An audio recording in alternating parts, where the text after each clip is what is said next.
welcome to the Tudor Her Story. Today we are discussing Queen Anne Neville with Rebecca Batley. Rebecca Batley is by profession an archaeologist and historian with over 20 years' experience and a particular interest in women's history. She has worked for the Museum of London, the Louvre, Wessex Archaeology, TVAS, Eachtra, and various archives. She's also a writer who has had her work published in publications such as New Scientist, Nautilus, History Scotland, and the Essex Journal of Archaeology. Let's delve into today's episode. Welcome to the podcast, Rebecca. How are you? I'm okay, thanks. You? I'm brilliant, thank you. So today we're talking about Queen Anne Neville, but firstly, I like to discuss our guest.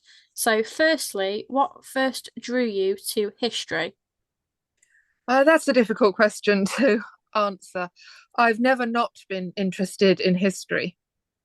Um, I've made it my career, so yeah, I think it's just something I've always been interested in.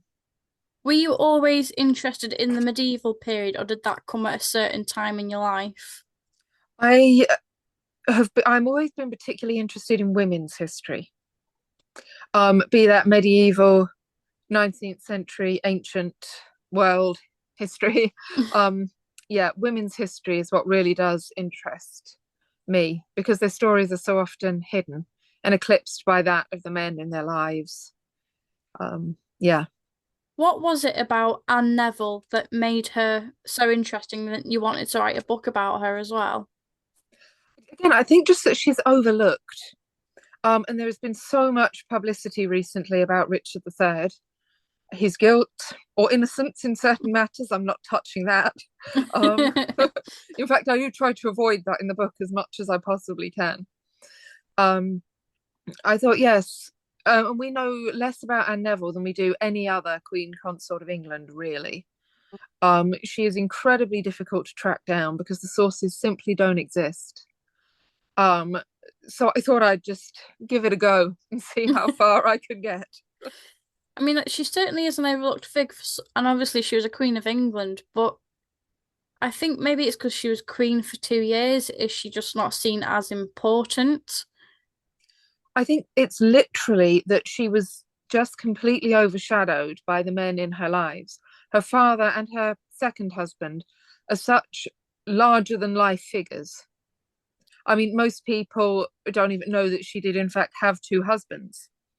Mm. Um, and I think, yeah, it's hard to see past the Kingmaker and later Richard III and get to anyone else in the story, really. I think many others suffer the same fate, actually, just because they're eclipsed. No, I completely agree. This is why I started the podcast because so many women are overlooked in history, and I think Anne Neville is one of them, especially. Yeah. So, on to the main lady herself. Do we know when and where Anne was born and who were her parents? Yes, we absolutely do. Anne was born on the 11th of June, 1456, at Warwick Castle, which was her father's mighty Midland stronghold. She was the daughter of Richard Neville, the Kingmaker, as we've said, and his wife, and she was a disappointment. Her birth was a disappointment because she already had an older sister, Isabel, and of course, her parents needed a male heir. Um, Given the gap between them, it is likely that her mother suffered some miscarriages or stillbirths, or perhaps she simply had trouble conceiving during sort of the intervening years. Um, but yeah, it's great that obviously they were thrilled that Anne was born healthy, but it was a male heir they needed, really. Even though Anne was a girl, was she still well educated, or do we not have that information? We do sort of have that information in that we know she was educated in a manner typical for noble women at the time. So she would have been taught to manage a household and the skills she'd need for that, because the culmination of her life would be the marriage she made, and she was one of the highest ranking ladies in the kingdom. So she was taught to manage a household, to keep a still room, to manage the accounts, to manage servants. Did she spend, I mean, do we know if she spent any time at Edward the Fourth's court in any capacity? Um, this again is slightly tricky because there's a lot of conjecture, you can guess, but actually pinning her down is tricky. What we do know is that in 1455, her father was appointed as captain of Calais, and we know that she was living in Calais at the castle with her sister and her mother. Um, so, in many ways, she had rather a more sort of static existence then than would be usual, because noblemen would travel usually around their various properties. They wouldn't sort of be in one place all the time, but they spent a lot of time in Calais. Little would have changed really. She would have still lived under her mother's supervision, been taught to, yeah, to spin, to sew, etc. When Edward IV is king and Warwick's riding in high favour, then yes, there is some evidence that she attended the court frequently. However, I say there's evidence, a lot of it is that we know it's likely. Her mother was there or her sister was there. It would have been expected for her to be there. But actual Anne was here is a bit harder to track down.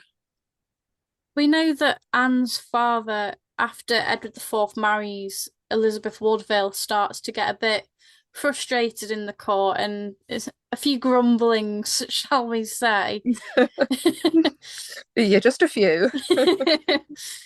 What what happened for Anne when he was cast into Calais when the rebellion went a bit wrong? It is Calais, isn't it? Or was I Um, wrong? well, she, when it all goes horribly wrong, they're Hmm. forced to flee England. Yes. Um, in 1470, following the Lancashire Rebellion, which Warwick protested he had nothing to do with. But the fact that men on the field were shouting a Warwick was a bit of a problem. Um, the leader of this rebellion, Sir Robert Wells, also confessed before his execution that he was acting under Warwick's orders. It didn't go so well. And basically, Edward had had enough by this point. He's given Warwick several chances, and they have very little choice but to flee. Traditionally, it said their flight was panicked, it was chaotic. But in reality, Warwick actually did have time with his family to go to Bristol to drop off a bit of artillery. And he planned to set sail on his new ship, the Trinity. When Earl Rivers prevented this, Warwick realised that this was actually very serious indeed. And then they literally ran for their lives. Ended up setting sail and heading for France. Of course, Isabel, Anne's sister, is by this time heavily pregnant by George, Duke of Clarence, another thing that's rather annoyed the king.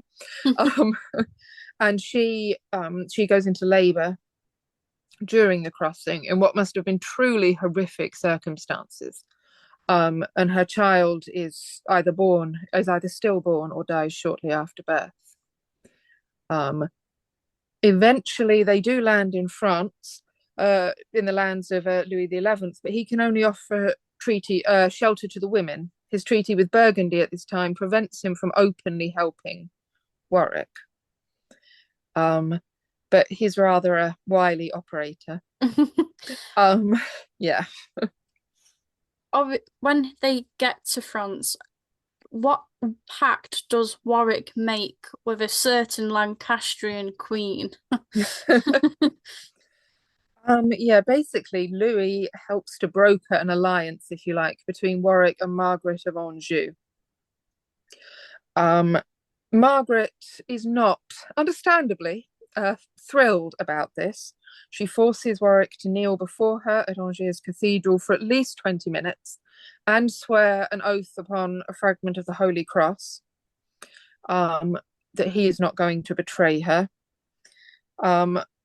And Louis also takes an oath. He and his brother on the 30th of July swear that they will protect Warwick and Margaret of Anjou, and Anne as well, because Anne is now she takes centre stage. Because Isabel is married to George, Duke of Clarence, her child is dead. She's no longer actually terribly helpful. Anne, on the other hand, is. Warwick needs something which is going to sort of cement the alliance, prove to Margaret of Anjou that he's not kidding. So Anne is betrothed to Edward, the son, Prince of Wales, the son of Margaret of Anjou and Henry VI. Do we know any details of Anne's wedding to Edward and anything of their marriage as well? Well, one of the surprising things I found out while researching is that I thought they didn't spend much time together. They wouldn't have really known each other. That's actually not the case. They were betrothed by proxy, or probably by proxy, at Angers Cathedral on the 25th of July, 1470. And then they travelled together with Margaret of Anjou to Amboise and then to Rosilly Castle, where we know Anne and Prince Edward were together and that one of them was sick because King Louis sends medicinal herbs for their benefit. They required a dispensation to marry because they're both descended from Edward III. And the right dispensation doesn't actually turn up until the 28th of November, which means that Edward and Anne spent a good deal of time together during that summer and autumn. We also know that they were allowed to be in each other's company with a chaperone, of course, but they were allowed to sit, to talk, presumably to play games, to eat together, walk in the gardens maybe. And we know that Anne at this point is treated as a princess. She is Princess of Wales in waiting. They are expecting to be successful. And Louis spends he spends nearly £4,000 on accommodating the sort of Lancastrian court during this time. So he's banking on them winning, basically. I mean, I think that's interesting because obviously that isn't publicised a lot about Anne Neville, that they kind of talk about that her first marriage just to be one of just political convenience, and they didn't spend any time together. So that's actually interesting to know they did spend time. Yeah, I was actually surprised to find that out myself. I always assumed they would have been practically strangers. But necessarily, they might, even if they didn't like each other, and they may have liked each other very much, we simply don't know. But if you spend, several months together, you're at least going to know something basic about the person, their likes, their dislikes. Absolutely. Yeah. Do we know where Anne was when her father invaded England and reinstated Henry VI as king? Anne is in France during this time. Basically, yes. On the 19th of October, Louis sort of jumps the gun a bit and declares Henry VI as restored in France. Anne goes to Paris, where she is received as Princess of Wales. There's a sort of party, music, the usual sort of thing. And the wedding had actually taken place properly on the 13th of December at Amboise, and it was consummated immediately because, of course, it was imperative that Anne fall pregnant as soon as possible. If she were pregnant, it would add another layer of security sort of to their position. And then really, all she had to do was wait for her father to win in England. That was sort of the plan. Yeah. And Warwick, of course, did take charge in England, but Edward IV would not go away quite so easily. And of course, he lands again, and the two sides are going to have to fight. We know that Anne is waiting to sail during this period to come to England. She is with the Queen, she's with her husband, and she's with Margaret of Anjou. And they land in Weymouth Harbour on the 13th of April. And they go to Cerne Abbey. The Battle of Barnet is fought the next day. And of course, Anne's father is killed. he does not win the day. Um, yeah. Do we know when Anne found out that her father died at the Battle of Barnet? A few days later, initially, they seem to have received favourable reports that Warwick had indeed won the day. But obviously, the correct information later came through. So we don't know precisely when, but it would have been a few days later. Um, and with Margaret of Anjou, obviously, they now knew that, again, they were going to have to fight. And that their plan was to try to reach Jasper Tudor in Wales.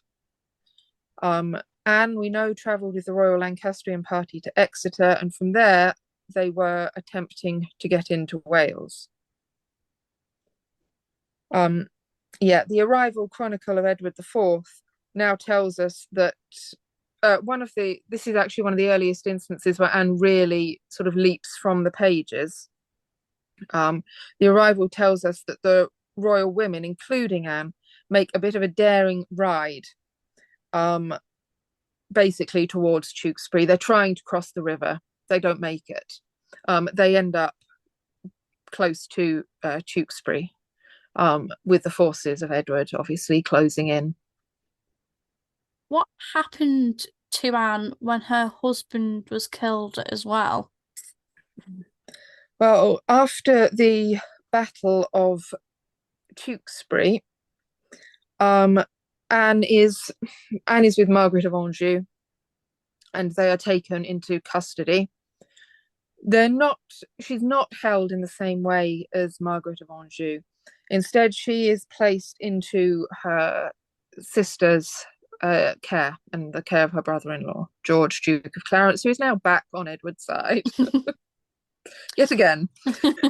There is also the suggestion that Anne may have seen her husband's body and that of her allies after the Battle of Tewkesbury.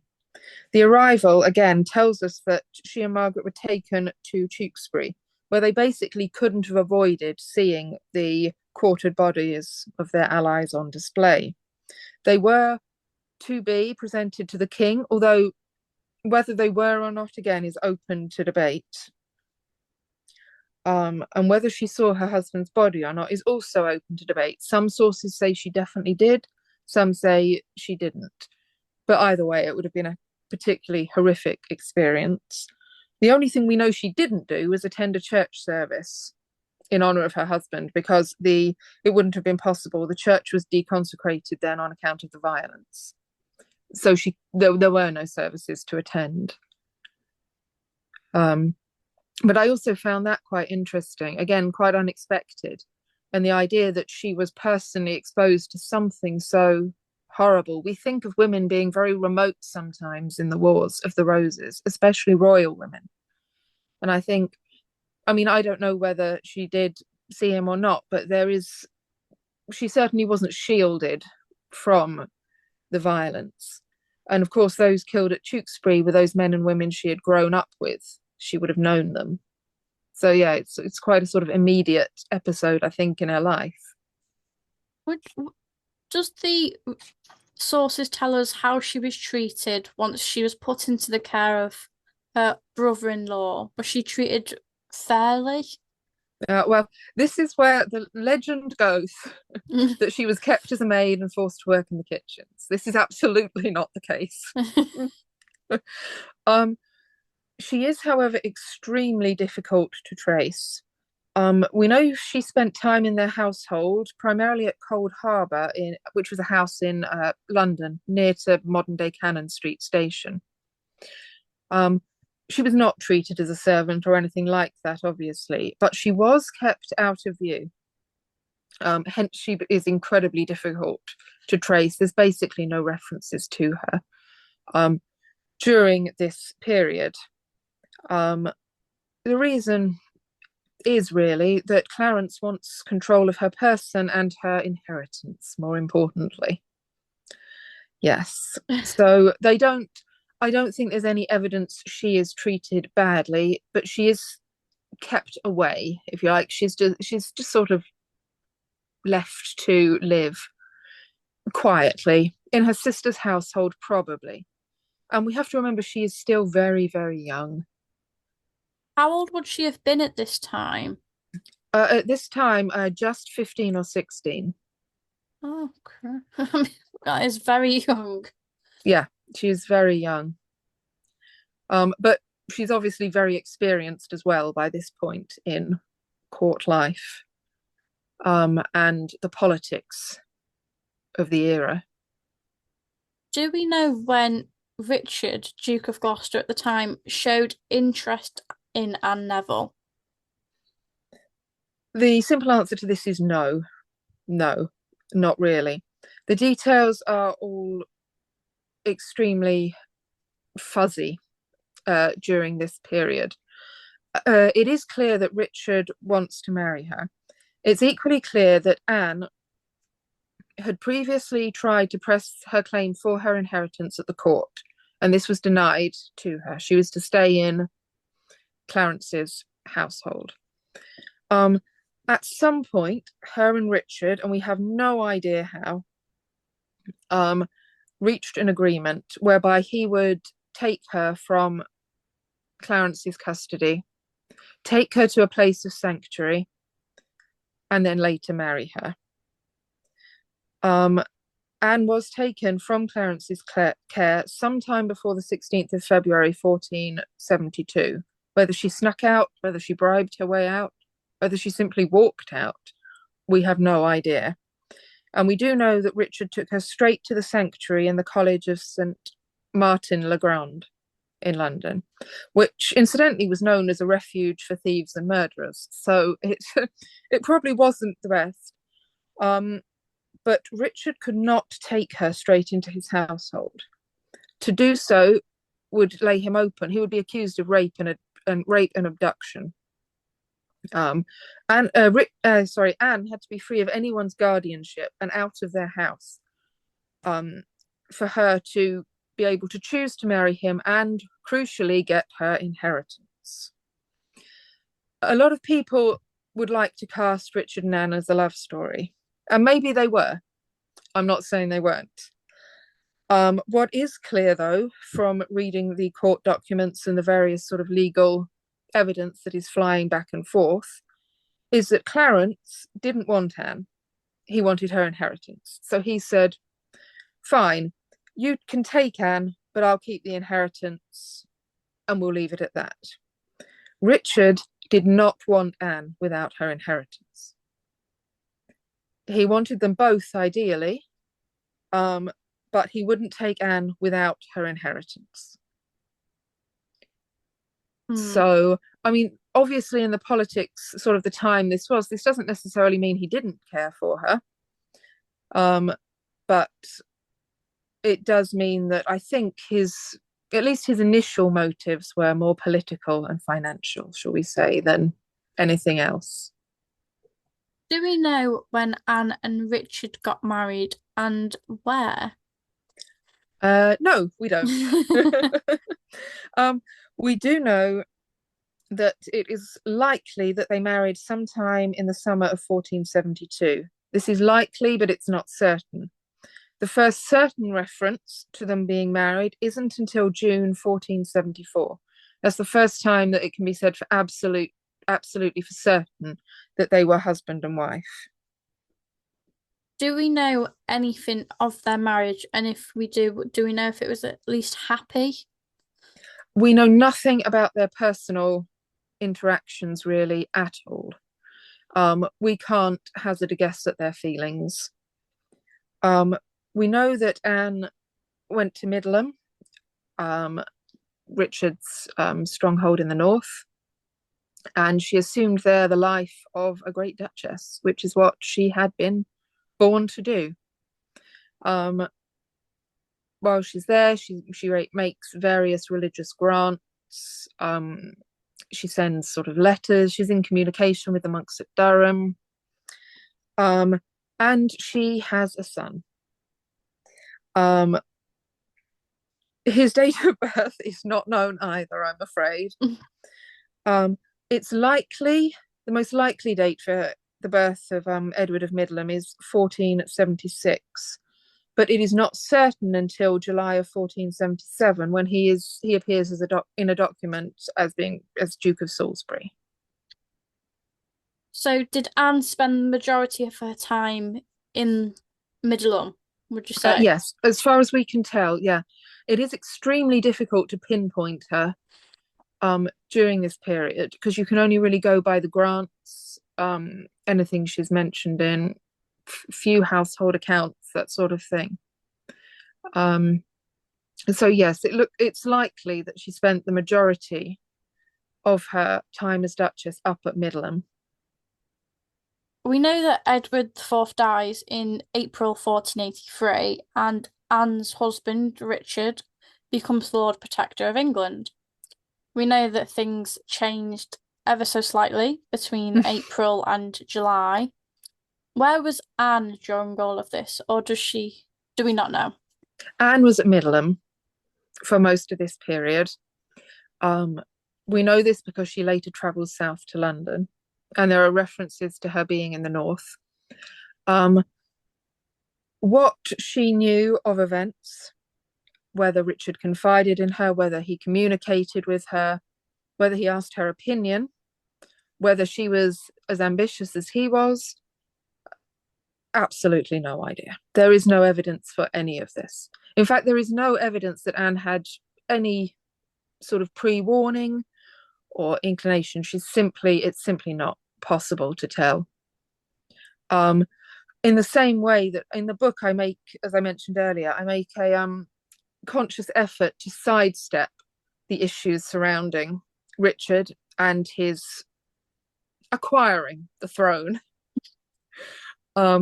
Simply because we don't have any evidence from Anne's point of view to make it terribly relevant. She suddenly finds herself Queen of England. What role she played in that or in becoming that, we simply don't know. And I think it isn't really right to speculate particularly about that, given that there is simply no evidence. Do we know what Anne and Richard's coronation was like? Was it a grand affair? It was, and we finally have some firm evidence. Yeah, a lot of documentation about the coronation survives. This coronation was, of course, originally planned to be that of Edward V. So it is put together in rather a rush, but it is very grand nonetheless. It was also the first double coronation since Edward II and his wife Isabella, which didn't go so well for them. But we are, as I said, we are now finally on slightly firmer historic ground, and we can actually find out some really interesting details, such as the fact that one of Anne's seamstresses was a woman called Alice Claver, who was a very experienced at working with silks and making mantles. She was apprenticed as a silk worker as a child, and then she married Richard Claver, a mercer. Interestingly, she was able to trade in her own right, which women could do at this time if they declared their position before the aldermen of the city. So she was able to trade in her own right, manage her own money. She had previously supplied lace to Edward IV, and she made the lace for Anne's robes, some white silk and gold lace for Anne's mantle. She comes down to London in late June, early July. On the 3rd of July, we know Anne received from Richard 4 yards of purple cloth of gold and 7 of purple velvet. So we know sort of a lot of details about what they were wearing. A day later, we know that they travelled to the Tower of London together. And 2 days later, of course, was the coronation. And we know Anne had a long crimson train, carried by Margaret Beaufort, of all people. Her husband, Lord Stanley, was carrying the mace before Richard at the coronation. I mean, can you just imagine what those two had to talk about? Can't imagine. No, it was yeah, I mean, I've been laughing ever since I read that, I have to tell you, because it's, oh goodness, I would love to have heard what they said to each other. We also know the names of some of the women who were attending Anne at this time, including the Duchesses of Norfolk, Suffolk, Surrey, the Countess of Nottingham. The Countess of Surrey was actually Elizabeth Tilney, who was a long-time lady in waiting to Elizabeth Woodville, and she had carried the train at Elizabeth Woodville's coronation. She'd also been with her in sanctuary and attended the birth of Edward V. So again, it's going to be perhaps a little awkward. Yes, I can't. Yeah, but I think it sort of illustrates just how sort of personal the Wars of the Roses had been, and how much we can never reach, because we can never reach these women's feelings. We can just tell you about their actions on that day. The fact that Anne might have been a little bit uneasy amongst all these women, is possibly suggested by the fact that she has included amongst her ladies her half sister Margaret Huddleston, who is an illegitimate daughter of her father's. This is actually quite unusual. It wouldn't have been usual for an illegitimate half sister to be included sort of when you're becoming Queen of England. The late great Dr. Anne Sutton looked into this issue, and she believed that there was enough evidence to suggest tentatively that Anne and her half sister were, if not close, on friendly terms, and that Anne had included her simply because she desperately needed a friendly face. Yeah, Anne's of course someone she could trust and talk to. No, I think that's perfectly understandable given the circumstances. Do we have any source material for Anne's household as queen? We do. Most of these ladies made up her household. Yeah, there were a few others, but they were sort of the core of it. The daughters of Edward IV initially were placed in Anne's care, but they didn't remain in her household. They were permitted to rejoin their mother, Elizabeth Woodville, when she came out of sanctuary. We also know that Anne, as queen, we know roughly where she travelled as well, because now she is queen, it's worth keeping note of where she is. So there is much more detail in that respect. We know she spent time at Westminster before going to Greenwich and on to Windsor. Richard, whether this was a mistake or not, Richard chose to travel much further afield. But we know that Anne stayed for a while at Windsor before leaving in August to join Richard at Warwick. She obviously took her whole household with her. Do we know what happened when Anne and Richard's only son Edward died? They received the news at Nottingham. Shortly before, Edward had been crowned Prince of Wales up at York. Anne, we know, led her son to where he was crowned, which was a great honour. All the sources agree on that, which was sort of the crowning moment of her life, I think. But Edward sadly died sometime between the 4th and the 27th of April, and Anne and Richard received the news at Nottingham. There is no evidence that Edward had been sick for long. We have no idea what he actually died of, but it was short and sudden as far as we can tell. There's not enough evidence to even make an educated guess. It's not even clear where Edward of Middleham is buried. Traditionally, he's buried at Sheriff Hutton Church, but they were planning a great college and chancery at York, which would have been a far more suitable burial place. So it's possible he was in fact buried at York, or he may have been temporarily buried at Sheriff Hutton with the intention that he would later be moved to York. It's all a bit of a mystery, really, I'm afraid, yet again. But Anne and Richard were absolutely devastated. Everything they'd worked for was now going to amount to nothing. They had no heir. There was no great dynasty. They were not founding a dynasty. Um, yeah, so they were completely devastated. When did Anne begin to show symptoms of illness? And is there any evidence this was due to the premature death of her son as well? Mm. Again, this is very difficult to trace. As soon as Edward is dead, really, Anne was not a fool. She knew that Richard would have to remarry, or she would have to provide an heir. There is no alternative here to secure Richard's position. And the ramifications were felt immediately. Edward had been president of the Council of the North. Then this position was now given to John de la Pole, Richard's nephew. It's all starting to fall apart for Anne.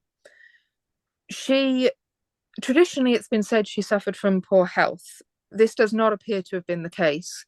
There are no references to it prior to the year of her death. But yeah, by February, it is clear that she is very sick. Anne doesn't appear to have made a will. At least it's been assumed. This is extremely unusual for a Queen of England. Either Richard did not give her permission to make one, or it was destroyed when obviously Henry Tudor later destroyed a lot of documents relating to the Yorkist reign, but very few details about her last months survive. She did die on the 16th of March, 1485.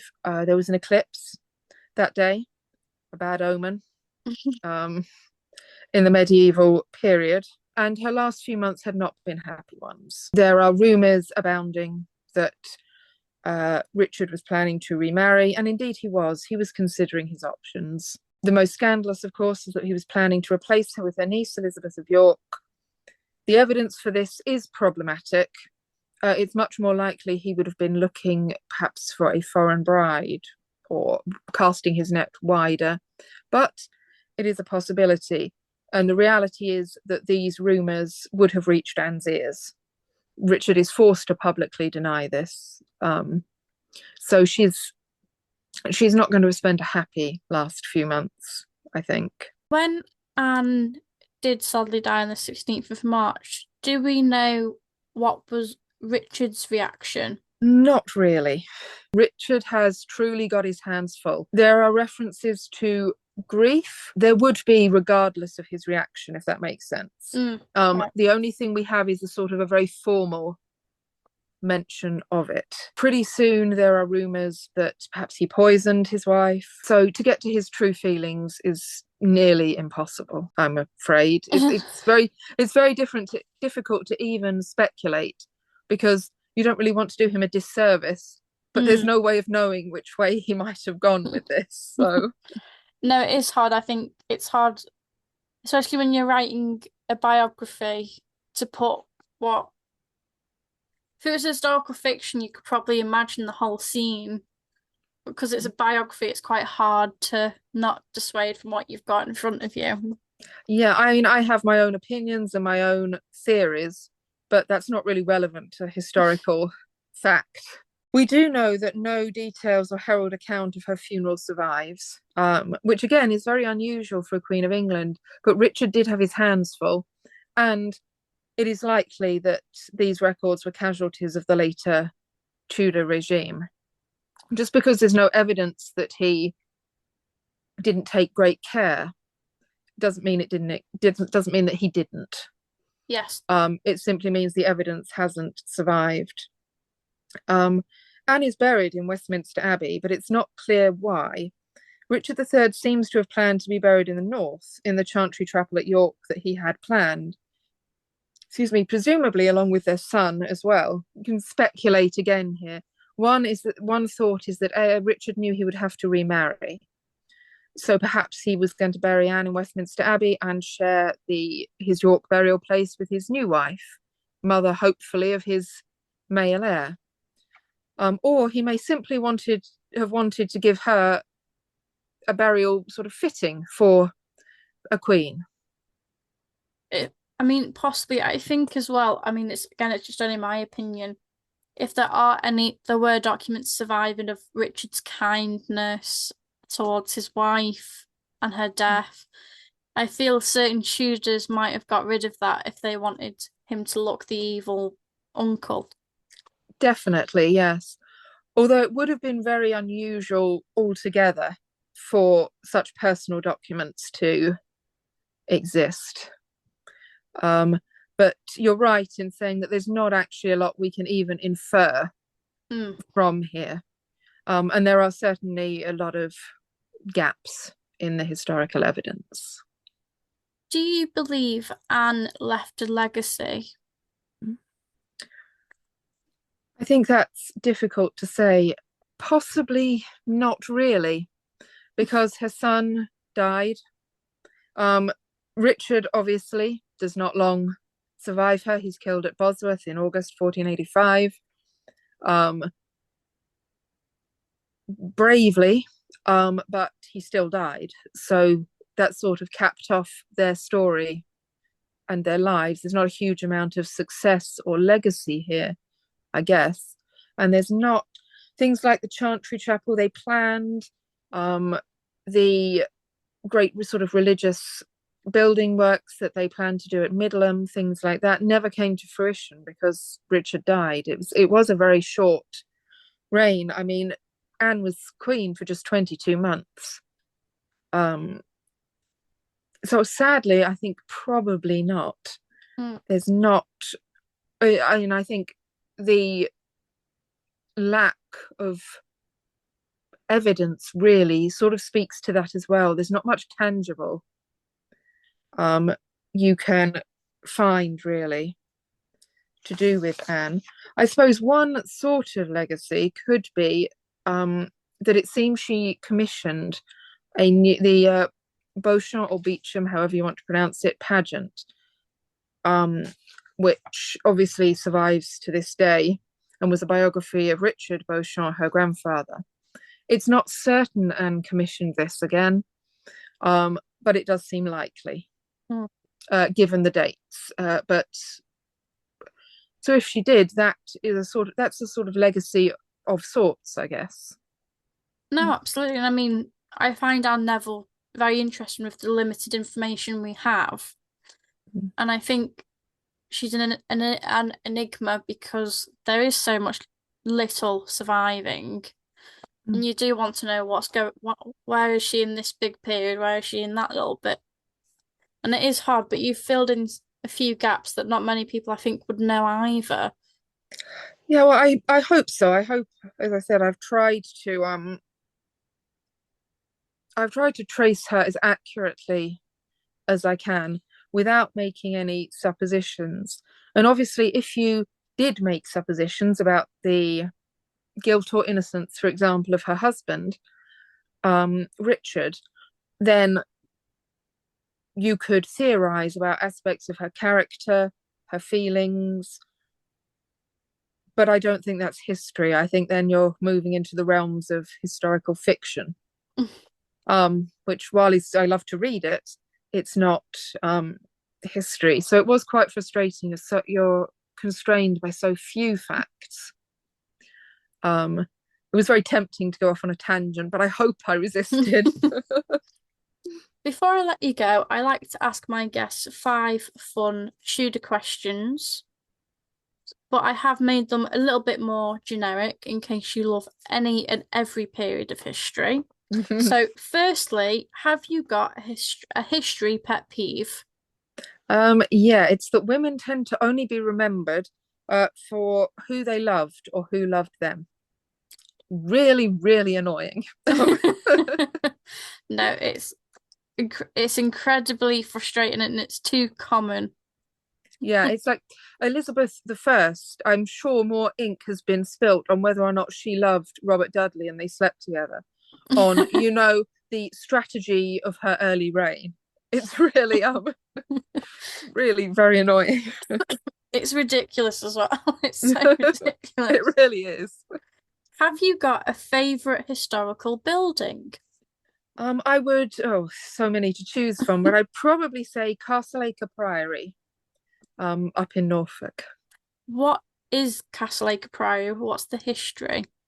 It's just it's probably the largest and one of the most complete monastic ruins in England. It was obviously a great religious house prior to the dissolution.